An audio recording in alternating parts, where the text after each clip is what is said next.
Start. जो शासकीय कर्मचारी नियत वयोमान पूर्ण होताच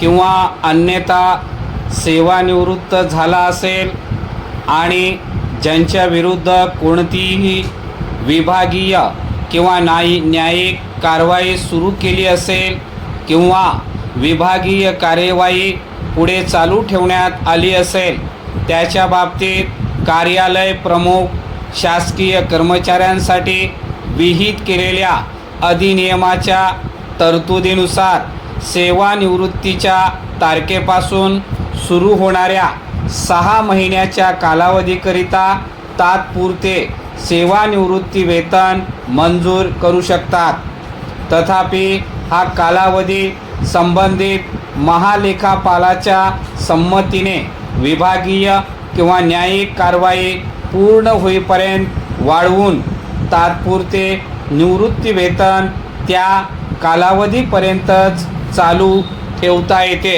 परिच्छेद।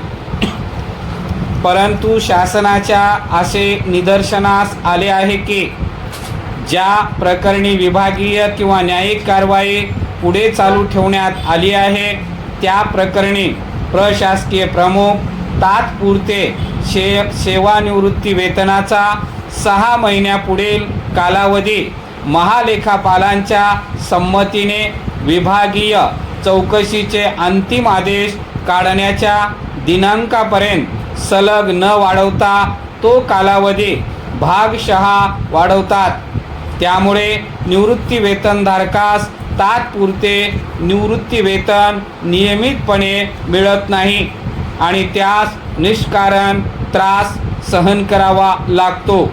ही बाब योग्य व वाजवी नाही। परिच्छेद।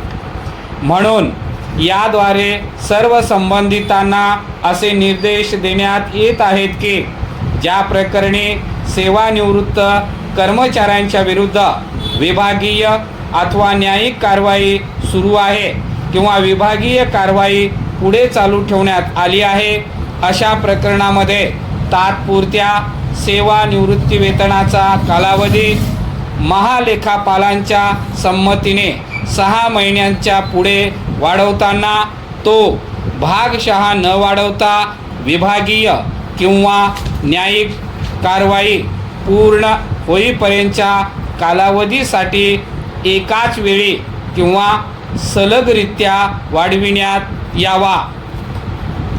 तसेच विभागीय किंवा न्यायिक चौकशीची कारवाई पूर्ण झाल्यानंतर निवृत्ती वेतनाचे कागदपत्रे महालेखापालांकडे पाठविताना त्यामध्ये तात्पुरत्या निवृत्ती वेतनाचा कालावधी तसेच विभागीय किंवा न्यायिक कारवाई पूर्ण झाल्याचा दिनांक नमूद करावा।